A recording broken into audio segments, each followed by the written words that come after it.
You are tuned into Kids. In the pit.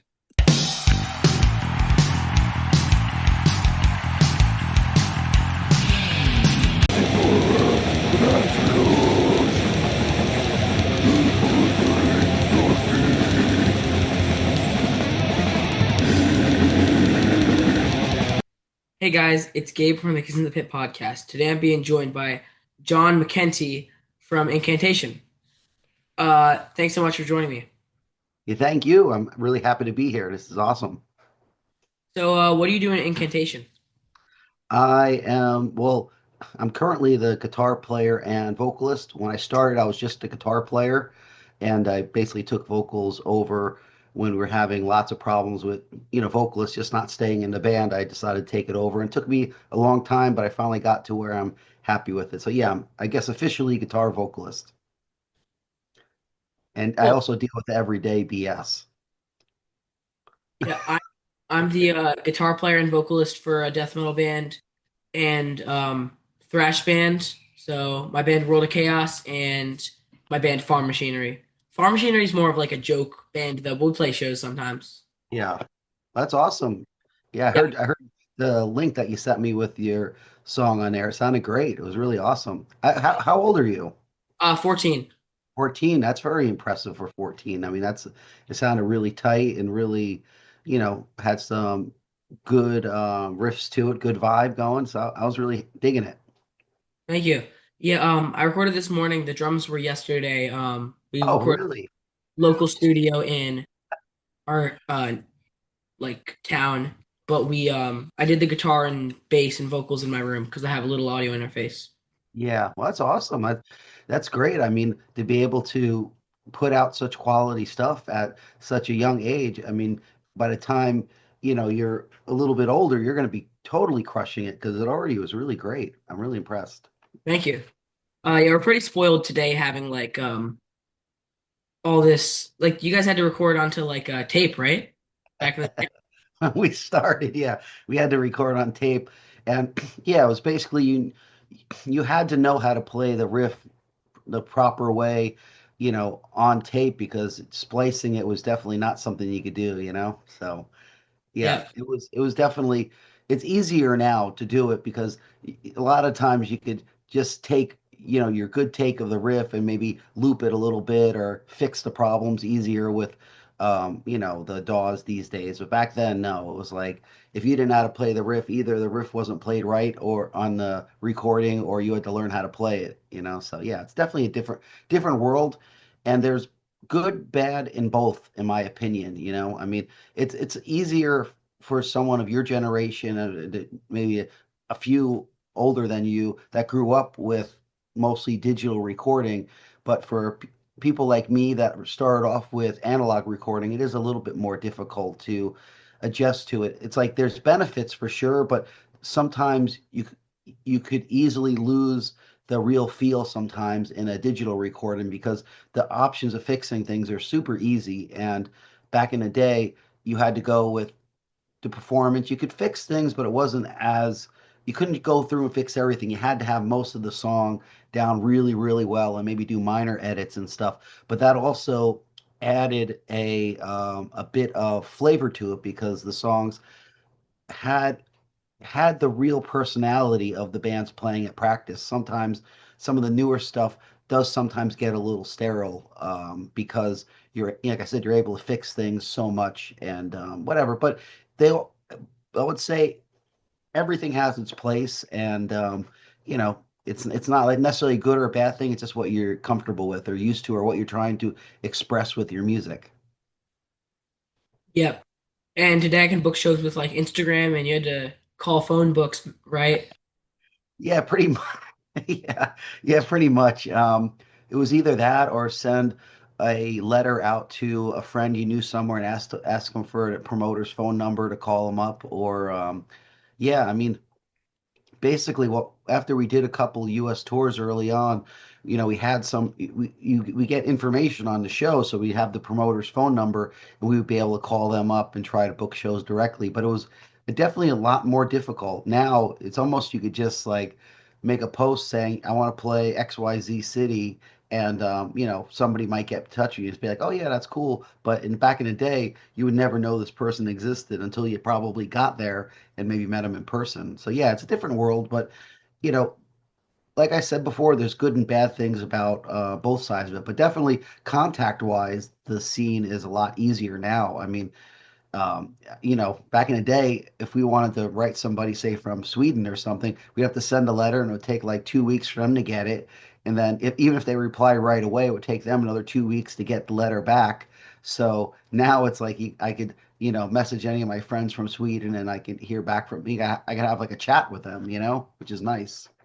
Yeah, it's crazy. And we even got the singer Sango Sigabog to get do guest vocals on that song we showed you guys. I don't know if you heard the end, but that was him, Devin. Oh, was it Devin? Oh, that's cool. This was super cool of Devin to do. Yeah, it was He, awesome. yeah, he's a great guy. He's really done a lot to support, especially like the more like what's it I don't know, the death grind kind of scene, like the I can't think of the style name right now, but he's definitely done a lot for the death metal scene. He's not one of those people that just promotes his own stuff. He also promotes a lot of bands that he likes, which is really an important and a good quality to have for any band, especially if them taking off so big. It's like a lot of bands sometimes forget about where they come from, but he's one of those people he really remembers where he comes from. So that's super cool. Yeah, he made this like post where if you message him with all the stuff, like he said he wanted to give back to the underground, and if you he'll do guest vocals on your song if you like Oh, within this time frame, if you message him your email, your the song files, lyric topics, whatever, click track if you have it. So I did, and he did the guest vocals, and it was awesome. cool, cool. I didn't know he did that. That's a super cool thing. Well, Yeah, that's exactly the vibe I got from him, is that he's very supportive of the scene. So that's a great thing. That's super cool. Tango Sukkabog on right now. The Sponge. Yes. I have a Yeah, they Family always have pretty funny shirts. Yeah, they have one with like Family Guy. They have one I saw in Europe on their Europe tour, or I think on the Lamb of God tour too. They have Beavis and Butthead shirts that are like it's like this, but they're like their faces are like falling off. It's crazy. Yeah, that's the thing about those guys. They really know how they don't take themselves seriously, but they also the way they present their social media and their t-shirts and their merchandise, it's all with it's all tongue in cheek, we'll say. It's all for fun kind of thing. So it's a good vibe for sure. You can tell they definitely have fun with it because like especially on their like new album, you can hear a lot of like cool like they're experimenting with like other genres. Like there's some like prog parts too. It's like I mean they have a lot of stuff. It's pretty cool. Well, when we first toured with them, you know, I mean, it was they're basically like barbaric, say closer to like a Mortician type band or something like that. The vibe I got from them, but we realized that they're all super talented. I mean, they'd be between, like just whenever we're setting up or just jamming or whatever, they'd just be like, doing all this like really amazing guitar work, something that you wouldn't expect, like neoclassical playing and stuff like that. Like I was not expecting those guys to be so talented overall, but it's great. They're talented and but they also know how to, they write songs that are catchy and with I guess the right word is with the proper intention. They're not just like they're not playing to the maximum of their ability. They're playing for what's right for the song, what they're trying to get across, which I think is a great thing. And that makes a great band is to have the ability to do whatever you need to do, but only do what is the right thing for the song. Yeah. Um their drummer, their drummer is insane. Like I've seen Yes. videos, I haven't seen them live. I've seen them live, so like watching him was insane. But Yes. their He has a guitarist pingy snare too. He somehow he makes that pingy snare sound awesome. is crazy. We kind of have that farm machinery. We try to do the stupid ping snare. So Yes. Yes. we started with a toy snare. Top of the punching bag in the basement. It's like Yeah, so it's like a toy snare, or it might not be. I don't know. It's somewhere around there. Um, I was talking to my mom. Sorry. It's a Oh, pink. okay. That's okay. It's like I think it's like a 10-inch head or something, something tiny like that. Uh, Yeah. that's what we started with. That's what we did the first like our first like really crappy demo on. Um, and then we for this new recording, we were gonna use our like World of Chaos snare. Our drummer, we share a drummer with my thrash band, World of Chaos. Okay.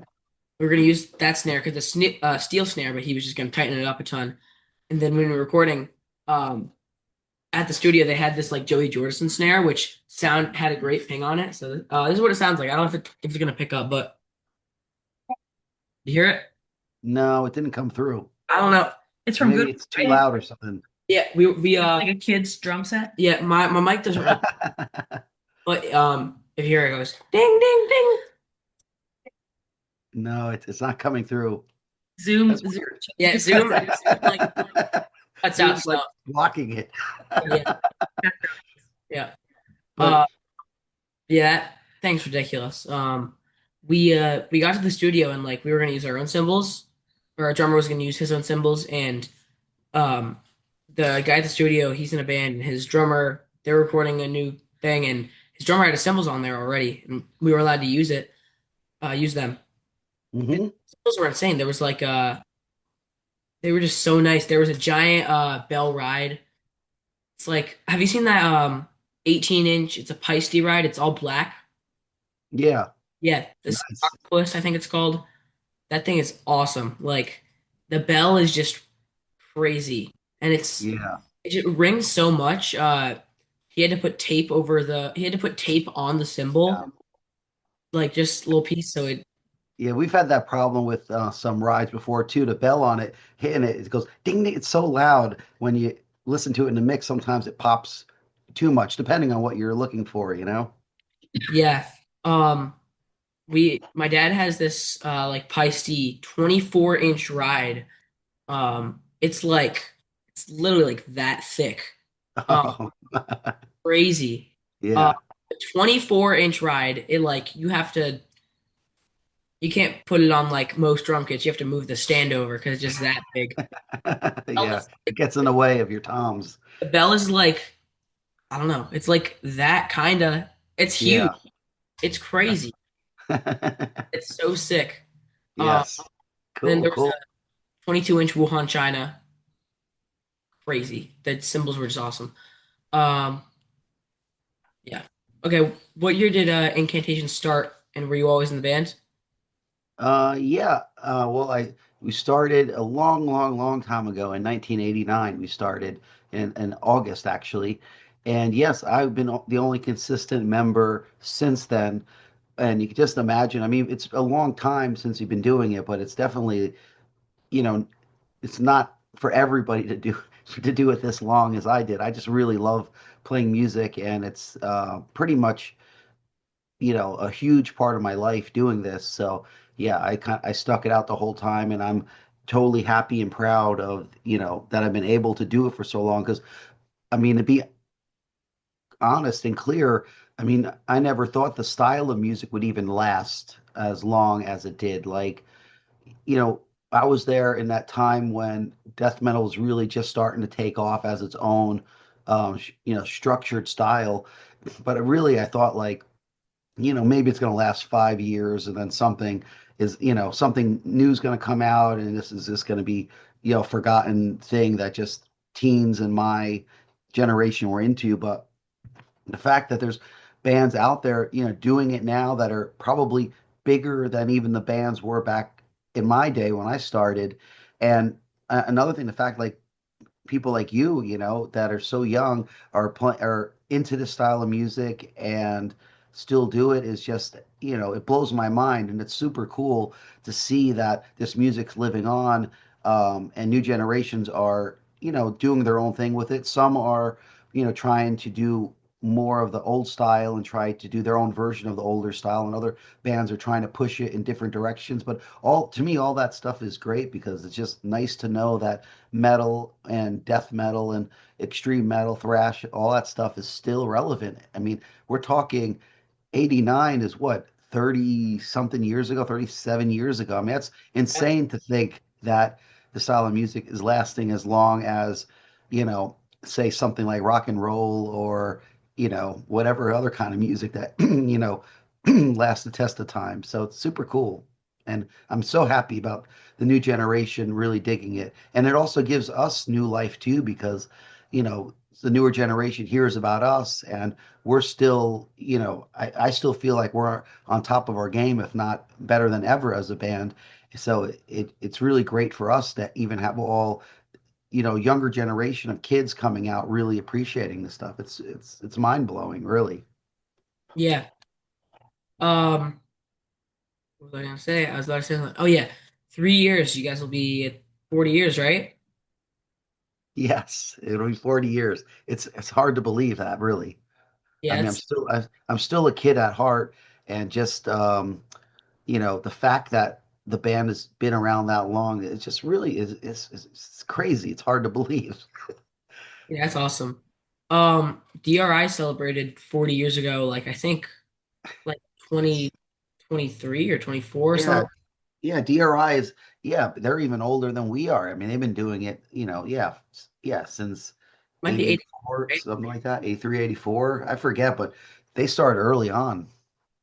They're a Yeah, great band. I love DRI.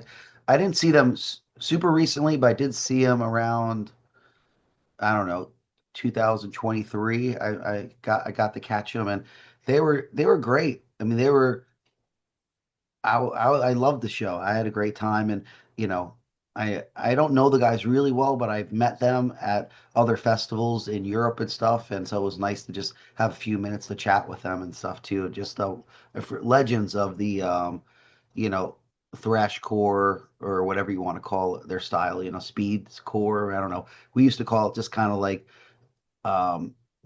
yeah, speed core maybe or something like that back in the day when they started because we were just like, this is just crazy how fast they are. yeah. I mean, I think like originally it was just like play like 40 songs in 10 minutes or Yes, but I that's think pretty much what it was back then. Yes, like if you look at like the super old stuff, like all of it's old, but like yes, I really get it. really far back from like it's like I don't know if there's like a song over a minute on there. It's Yeah, like I think on Dirty Rotten Imbeciles, the first album, I think it's an album. It might be an EP, I can't remember, but the songs, yeah, most of them are not over a minute, I think, or at least if they are, they're like slightly over. yeah. That's It, cool though. At that um time, that was really innovative because bands weren't really doing that. Some hardcore bands were playing shorter songs, but DRI kind of took it to a more extreme level at that time. yeah. It's it's like it's like an EP, but it's like 15 songs. Yes, yes, yes. It's awesome though. I love that EP. Really, I mean, just I'm an old school guy, so for me, it's like the Dirty Rotten Imbeciles EP and the Dealing with It are my two favorite ones. Those are the ones that I just, you know, those are right in my timeline of getting into extreme music and stuff. They're one of the bands that, I really, really dug, them and maybe a band like Cryptic Slaughter or Wehrmacht or something like that. Yeah. Um I think I sent you the video of me playing for Spike in DRI when Yes, that's so cool. yeah. 50 years apart in age because he's 63. Well, he might still be 63, I don't know, but You were 13, he I was was 50. 13, I'm 14 now. So 50 years apart. Awesome. Awesome. That's so cool. That's so cool he had you do that. That's super cool. Yeah, it was me. There were two other bands on the show, and they played a couple songs, but I think I did You the did the majority. most because you knew the most. Yeah, I already knew a bunch, but I like made sure I got them down. I think I did like 6 or 7 songs. So Something like was this something you planned out earlier so you were able to practice them get it, or was it at the show? we were at the show. I was, 45 I was minutes before watching the I set. was watching the band that I was watching the band that plays right before them. My mom was like, Spike's in the hospital, you gotta learn some songs. So 45 Oh, I remember that. Wow. So that's crazy. yeah. 7 So I songs. got to like I already knew So a couple of them I had to listen to like once because I knew them really good, and then there were some others that I didn't know well. So I had to, like I knew them okay, but I didn't know 'em good enough to Yeah, play. not enough to play them, of course. Yeah, that's a tall order. That's very impressive that you're able to do that. Thank That's, you. I mean, I don't know if I could play guitar for any band like in the time of like one band set, learn the next band set. I don't think I could do that. My brain would be going spinning around. I mean, I it's like You kind of knew him. yeah, I knew them sort of Yeah, like it's like DRI is relatively simple, like at least not the solos. true. It's mainly power chords. Um, Yeah. like and the songs are like a lot of them are very short, so it wasn't too hard to do. Yeah, and still though, I mean, without any real prep, it's still impressive. At least for me, it's impressive. Take Yeah. the Oh win. yeah, I did the next night too. Asked him if he could do the next night also. Yeah, and then the third night he was back. So So you did fine. yeah, I mean, I don't think I'd be able to like do that with Cannibal Corpse or something because their songs are like Yes. yeah, Yeah. some like death. I don't know if I could do that with like a death metal band like Yeah. so. Well, where were the shows at? I can't. So we're in Delaware. We opened my band World of Chaos opened the show in Frederick, Maryland, and then the show the Yeah. next night. We weren't on the show. We were going anyways. I was in Philly, and then I think I don't remember where the Too third night bad we had was. already bought tickets. Yeah. Um. Yes. For the second night, we plan on going. You didn't Yeah. know you were Yeah. playing. Where was the third night that I was gonna like? Was it like Providence or something They crazy didn't far? have a third. They were off the next day. Oh, okay. What was the fourth one? I don't know. I think it was New England somewhere. So the question is, if they needed him longer, would I let my 13-year-old go on tour with DRI? Like you probably I would. probably would have, but we're friends with them. I was texting Spike all night about it. He's like, Yeah. I'm not gonna Oh, come back. They're admitting me. And I said, well, some of them. He's like, really? So that, well, Yeah. that's super cool. That's super cool though. That must have been a fun experience to do. Yeah. Maybe if they need me for a tour, they can is it the best night of your life or no? probably. I mean, that was just amazing. Yeah. I'm sure it was. Yeah, He that was peaked. He peaked at 13 yeah, and on hill from here. yeah, Yeah, no, that's super awesome opportunity just to experience that, you know. I mean, that must have been so much fun. I mean, I would love to play, a DRI song with DRI. That'd be awesome, you know. So I applaud you for doing that. That's super cool. thank you. I Yeah, it mean, was obviously you were 13, so that's even more impressive. But just the fact that you did it is very impressive, despite your age. You So were. yeah, I was nervous the whole time. You weren't. sure. He had no nerves, and I was like, "Oh my gosh, this is happening." That's awesome. Yeah, well, that's great. it You're was like, "Yeah, sick. sure, Yeah, no fear." it was crazy. Um, so where do you live in? Did you grow up there? Well, I grew no, I well, I grew up in New Jersey, in Bergen County, close to kind of the George Washington Bridge area, New Jersey, and yeah, I basically lived there until I was probably about 23, and then I moved to Cleveland for a little while, and then I moved from Cleveland. I lived in Johnstown for probably about 15 years or something, and then moved from Johnstown to Greensboro, where I live now, and I've been here now for about how many years? 8 years, maybe 7, 8 years. And I have to say that Greensboro, North Carolina is definitely the nicest place I've ever lived. Between the weather and just it's a really beautiful state here. I mean, it's pretty popular. A lot of people are moving here, so I don't want to over promote it, but um, it's definitely a great place. It's like not too hot, not too warm, and just beautiful weather. The people are nice. It's not crazy traffic like, what I'm used to in New Jersey or something like that. So it's great. I love it down here. And we have a pretty good metal scene. We have some cool venues. We have Hangar 1819 here in Greensboro that does a lot of metal shows. We have the Chapel of Bones in Raleigh that does a lot of stuff. We have the Milestone in Charlotte, and plus we have a couple bigger venues like Lincoln Theater in Raleigh and like the Underground. in Charlotte. Then we also a couple hours away we have Asheville, um, which has Orange Peel and a couple other places there. So we have a pretty good scene. I mean, the show's been getting better and better here, so I'm super pumped about it. And I know, I mean, we're since we moved here, my wife and I, we also started our own like kind of horror and metal festival here called the Carolina Chainsaw Massacre, and we've done three full fest and one like mini version of the fest in the last couple of years, and it's been a great response from the local people, and yeah, I really love it down here. It's great. That's awesome. Well, if you ever need a band for it, World of Yeah, Chaos.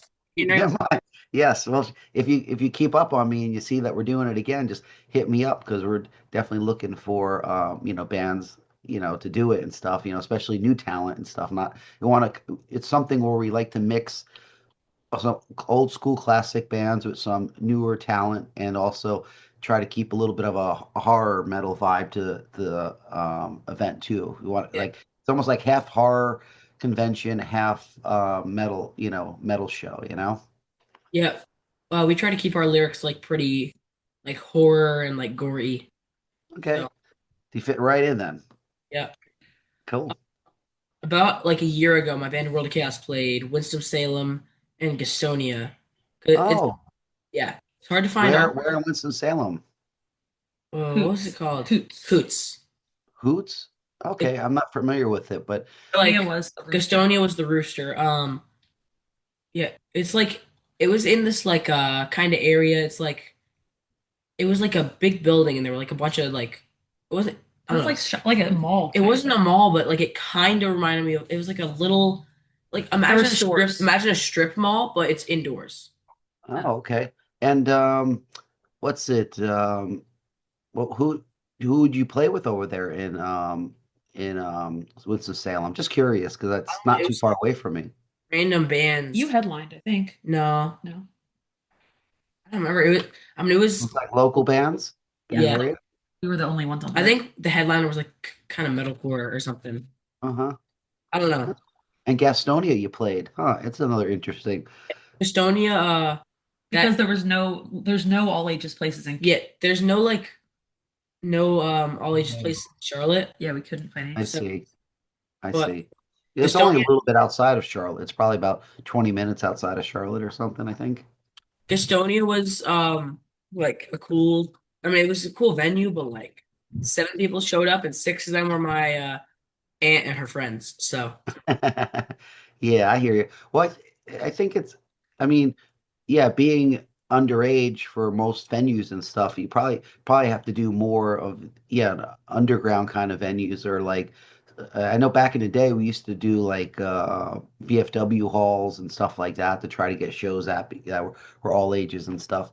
But that's cool. I mean, that's really cool. You got out to North Carolina. I mean, we do have a good scene here. Just you know it's just sometimes getting the word out is it's tougher these days than it was before. It's because the social media has been throttling a lot of the um, promotion for stuff. They only want like they'll only get your stuff if you're promoting a show or something. It seems like they'll only get it out if you pay for them to see it, unfortunately. And it's a real bummer that it's like that, but definitely hit me up if you're playing in North Carolina again because it'd be awesome. I don't know. I don't know. I think there's a couple all ages places that I know, like Chapel of Bones is all age place. I mean, they do yeah, serve alcohol stuff, but I think it's all ages. yeah, we're going like kind of that way in April, You're but going like, well, we're through. driving through North Carolina. We're playing West Virginia, then Georgia, then like Alabama, Mississippi. We're going up to Kansas City. Awesome. We're playing Arkansas, Tulsa, Oklahoma, Little Rock. Arkansas. Well, 9 days. that's great. Yeah, It's important. You're doing a good thing, though. You're playing a lot of smaller markets that don't normally get a lot of shows. That's actually really cool to play those places because there's hungry people over there for sure. yeah, um it's gonna be awesome. It's our longest tour so far, 9 days. It's our Nice. spring break. So last year when we went to North Carolina, that was our spring break. Um, yeah, so it was 6 days. We played Virginia, um, North Carolina, Where in Virginia? Sterling, which is like outside of DC. Okay, cool. The other So ones? Sterling, Virginia, Gastonia, North Carolina, I think Charleston, South Carolina, Oh, cool. then Winston-Salem, North Carolina. We played Chesapeake, Virginia, and Salisbury, Maryland. Nice, Yeah, nice. great. That's cool. That's awesome. That's exactly what you need to be doing to get your name out there, especially as a newer band. I mean, that's almost the same kind of thing that we would do back in our day was starting out, is we just would just play any place we possibly could and get the name out. And even if there was like hardly anybody at the shows or whatever, it's like we'd still make an impact on those few people and just plant the seed everywhere. Even if, like sometimes the shows would be great, sometimes they wouldn't, but we'd play just as strong and just as good every night. And just whoever was there, we would play for the best, the best of our ability, and hopefully they like it and they tell their friends about it. And next time, a few more people will come out, kind of thing. But that's the right way to go about it. You're definitely on the right page. Yep, thank you. And playing to other bands is still fun, even if no one shows up. So it's Well, still there's experiences that you get from playing even shows that hardly anyone goes to. It's still the experience of playing. The more you play out live, the better you get at it, and the more it becomes like second nature to you. And that's when it becomes second nature and you're able to just express yourself 100% without having that natural, I don't know if it's fear, but just that uncomfortableness, because it's a tough thing to get used to. At least for me it was. But after I played enough shows, you start to get so comfortable with it that you even get better because you're more expressive with your music than you were before, earlier on. So it's like I said, it's definitely in the right direction, I think, is that to get out and play just as much as possible. So when a big opportunity comes up, you'll be ready for it. You'll have that experience of playing for, trying to blow 10 people out of the water at a show, but now you're playing a show, maybe 300 people are there, you're opening up for another band or something, and you're able to totally kill it for those guys. So I mean, it's the right way to go, in my opinion. You're definitely on the right page. it's awesome, and you get like connections too. Yes, of course. The more you get out there, it's like no matter, the one thing that people sometimes forget is even though social media is a great way to connect with people, there's absolutely nothing like meeting somebody in person and talking to them and, having like a true person-to-person connection, I think is really important too. It's not, even though social media is good, it's not the same as shaking someone's hand or just talking to them directly and being able to look them in the eye and just have that connection. I think it's important, in my opinion. Yep, and we're super lucky. Our guitar player's dad like loves it, and he drives and doesn't charge us for gas, which is crazy. That's And great. yeah, he needed like a new car, um, and he bought this like the gas mileage is so good too. It's like a Honda, like I don't know what it's called, but It's big. it's like a minivan, but it's great Oh, for great. we can fit like a guitar cab, a bass cab, and still fit 5 people. We can fit a lot of stuff. We're taking a trailer though for this. Yeah. We need to bring drum shells, I think. But But yeah, no, that's great. I mean, it's great to have supportive parents behind you guys because, I mean, not that my parents weren't supportive; they were supportive, but only to an extent, I would say. Like we still have to figure a lot of stuff out ourselves. But it is really nice to have that support from family on the whole thing because, especially as a teenager, it's tough to do a lot of stuff because without being an official adult or whatever, it's hard to organize a lot of stuff. And of course, getting around on tour, you're 14 years old. I mean, of course, you're going to need your parents to, help you get by and help you get around. And that's awesome.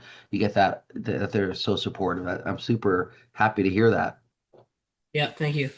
Take It, me. yeah. Yes, good going. But yeah, I mean, we literally can't drive yet. Our drummer can because he's 16, but But he not with only all with of the us. yeah, it's only with the parent Yeah, and like Yeah. he's a yeah. his So what do you call it? in like Permit. in like So a he can can he drive on tour No. with a Well, parent in the it, car? I don't think a trailer he probably wouldn't be able to yes, drive. but you can only have one other kid under 18, and there's two other kids under 18. Yeah, I see. So Yeah. be able to unless we left one somewhere. Yeah. Might do if he acts the way he acts. Cool. Um, anyways, what was the first punk metal or hardcore show you went to, and how old were you? Oh, wow. First punk or metal hardcore show. Huh. Um, Good question. Well, metal show, I mean, we'll say the first heavy metal show I went to is I went to see was it Judas Priest was the first one. I seen them on Defenders of the Faith tour as far as heavy metal goes. As far as like a more thrashier kind of band or undergroundish kind of stuff. It's not really underground now, but at the time it was. I seen in and the Judas Priest show I think was in '84, I think early '84. But also that same year I also seen what was it? Motorhead, Merciful Fate, and Exciter. I seen them play, and that was very impactful on me for sure because that was like the craziest, heaviest thing that I've seen live at that time. As far as actual hardcore, it's a good question. I mean, there were a lot of local bands I seen that were hardcore, um, but I think like the first like bigger hardcore band, I want to say it was either the Cro-Mags I seen. On Age of Quarrel tour. They played at this place called Lemore's in New York, and I'm I don't know if it qualifies, but Ludacris and COC, yeah, they would qualify too. It was probably around the same time, but that was closer to around 80, 87 or something like that. 86, 87. I've probably seen those shows at. But the both of those shows, COC, Ludacris, and the Chromax show are absolutely insane. Also, I seen the Bad Brains play around that time too. I just don't know the order of all the shows back then. I just remember the shows, but I can't remember like which one was first or second or whatever. Yeah. All great shows though. Yeah, how old were you in '84? I was your age, 14. Oh wow. So My mom brought me to the show, to the Judas Priest show. The funny story about that is that I actually got chicken pox around that time, and I ended up getting she was like, "Oh, I don't know if you can go to the show. You have chicken pox or whatever." Like, no, there's no way I'm not going to the show. So we already had tickets and stuff, and I went to the show with a whole bunch of chicken pox dots on my face, but I still got to see Judas Priest, which was a dream come true at that time. He's trying to figure out how old you are. wait, I think Oh, I could tell you how old I am if you want, or you could take a guess. I was just telling you, 1984, he was 14 minus 14, 1970, plus 56, 2026, right?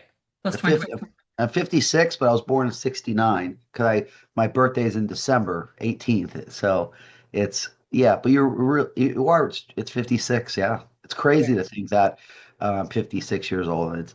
I it's weird because when I was younger, I was always the youngest person into metal for my age. Like I looked up to all the people a year, 2, 3, 4 years older than me, and now I'm like the old man that other people look at me as the old guy with all the metal wisdom sometimes or whatever. But it's just funny to have that role switch like that because I was always the young kid, just kind of trying to learn from people older than me about bands that I might not have known of or whatever, and they probably push me off thinking I'm just a pain in their butt or something.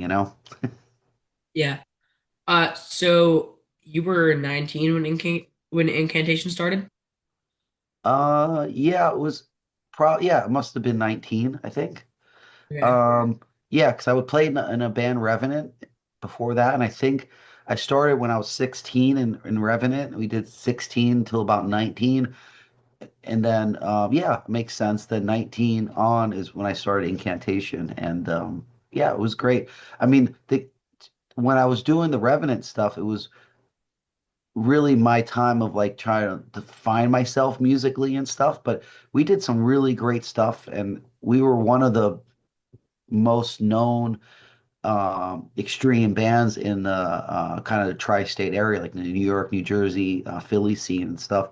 And it's I'm very proud of my work with Revenant and whatnot. It just at the time I felt like I needed to do an go expand in other directions musically, but it's really strange because I think about it now and it's like I don't know why I couldn't have done just two bands, but back then it wasn't a common thing. So I thought like, okay, I got to do this band, just focus on the one band, which now these days, like easy, like you do multiple bands with different styles and stuff. And I could have done that back then, but it wasn't a thing you really thought about. It was almost like if you were doing another band, it was like you were cheating on one of your bands or something like that. It was just a different way of looking at it.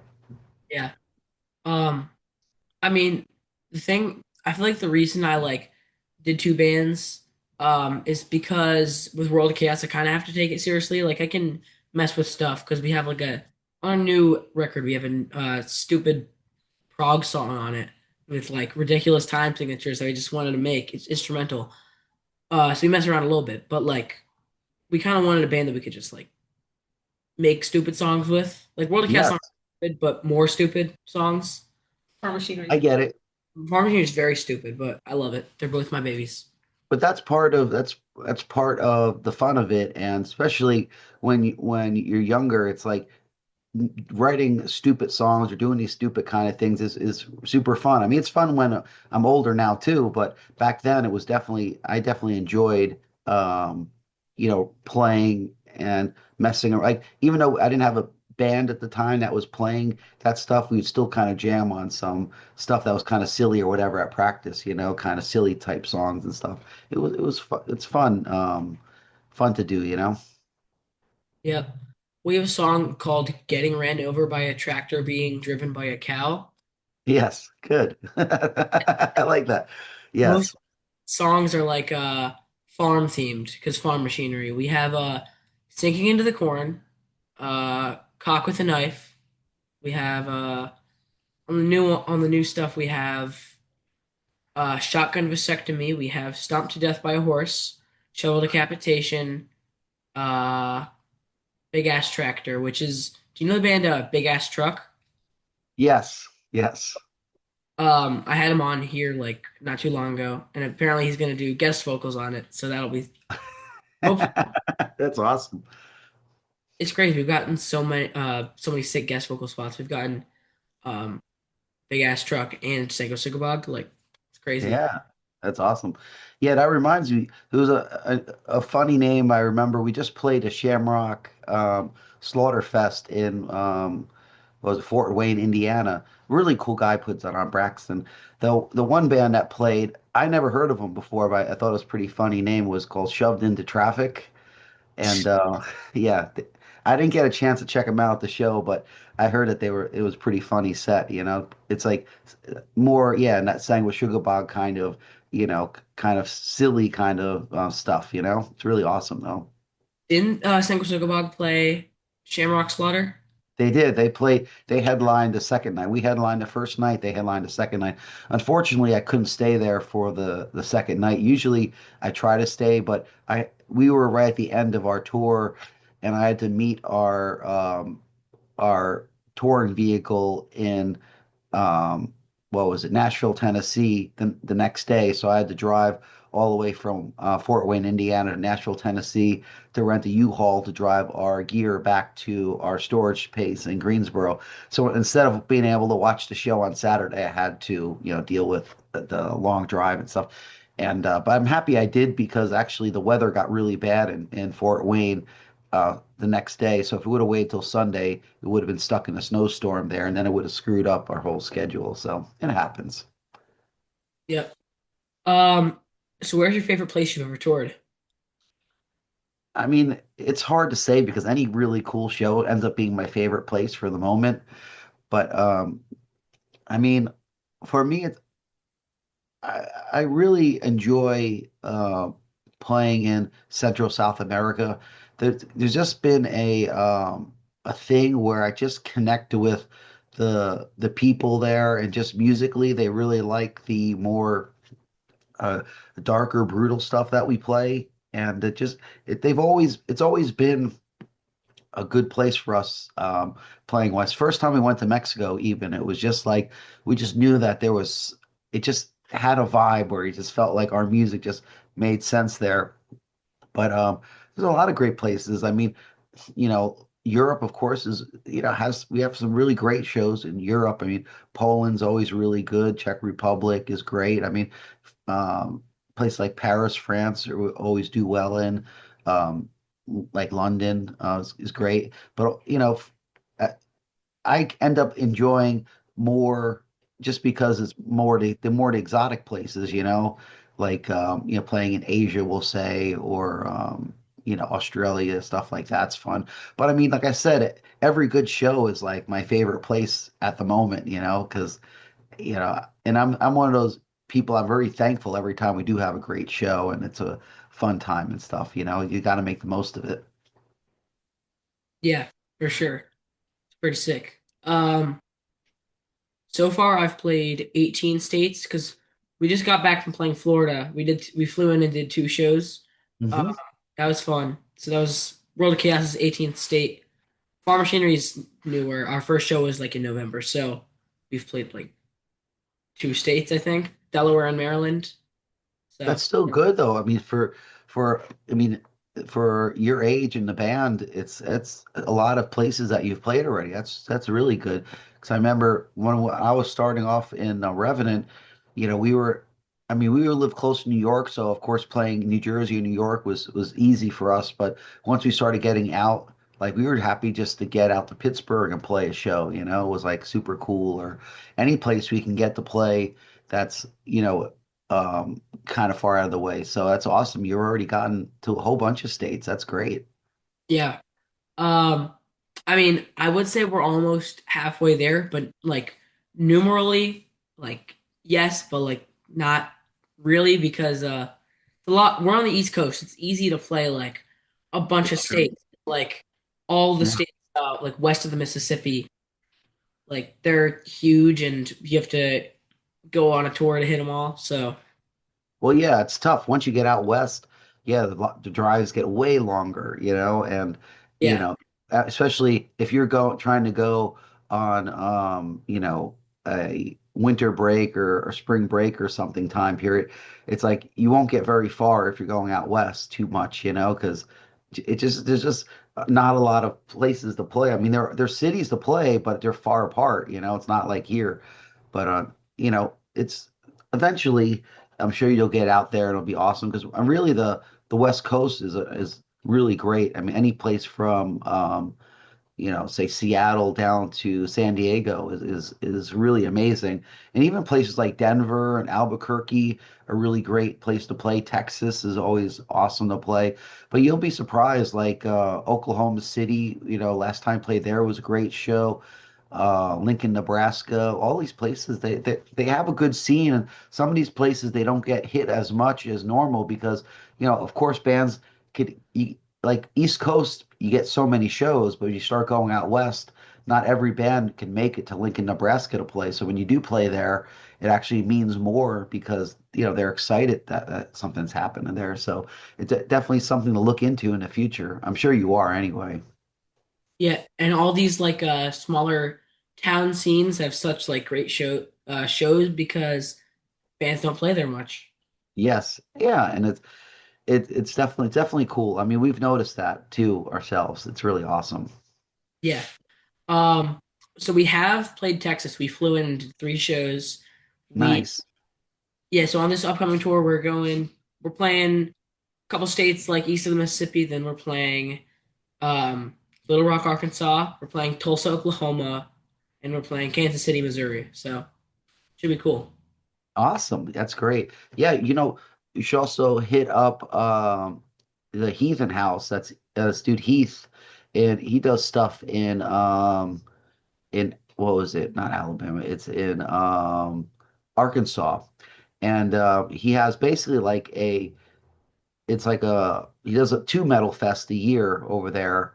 and it might be worth something checking out because probably the stuff I heard that you sent me definitely is something that would fit with what he does. He does a lot of like the really brutal slam kind of death metal stuff. So yeah, Yeah, if you need his contact, you could hit me up in the message later, and I could send it to you if you guys want. yeah, it's awesome. He's a Um, good dude. yeah, Farm Machinery hasn't done like too much touring yet. But we're definitely planning to. We're in July. We're doing like New England run of like 4 or 5 days, so that should be cool. Awesome. Yes, that's great. Yeah. Um. All right. If you could tell your 14-year-old self anything at all, what would you tell him? Um, Good question. Um, Two things probably is to probably practice more. Um, Number two would be just don't be so gullible. Um, that not everybody's always out there for your best interest and stuff. So it's a definitely, you know, I'm naturally a very optimistic person and very positive on stuff, but unfortunately, you do have to be careful because there's people out there that do want to, either use you for something for their own benefit and kind of toss you aside, or just, you just got to be smart on the people that you work with and stuff because it's sad to say, but you know, there are people out there take advantage. I mean, it's not as bad as it was, but in my day, record companies and stuff like that, even though we had a great deal with Relapse, I can't argue with that, but there were other deals that we went into that started off positive and the end result was not positive at all. So maybe not be so naive would be something I would tell myself for sure. Yeah. All right. Cool. Do you have anything else to add before we wrap it up? I'll say I'll try to think. There's a couple things. I figured it's going to be posted pretty soon, a week or so, maybe. Would you say? Yep, something like that. I mean, they come out every Sunday, so I don't. Okay. So basically, we have some shows coming up. We have Inferno Fest in Norway, which is going to be April 2nd. We play. We're doing our first album in its entirety. The only time we've done it in Europe, so that's super cool. We also have the New Jersey Death Fest. We're playing at Dingbats. I think it's the 17th of May, and then we're playing the Milwaukee Metal Fest on Friday, June 5th it is. We're playing on Rave Stage. There that should be fun. Besides that, we plan on having our food drives at all our shows. We just started on this last tour collecting cans and other things that the food drive wants, mostly non-perishable stuff. And we've been donating it to the local, food banks or other charities in the area where the show's at. So we figured we'd do something good to give back to the community as far as doing our shows. So that's in full effect for the future. And besides that, just look out. We have some cool announcements coming out in the near future for some more touring and stuff. So yeah, just see what's up. Awesome. All right. Well, thanks to John for joining me today, and thanks to all you for watching and listening. Please subscribe to my YouTube channel or follow me on Spotify and other streaming platforms. Until next week, bye. Thank you.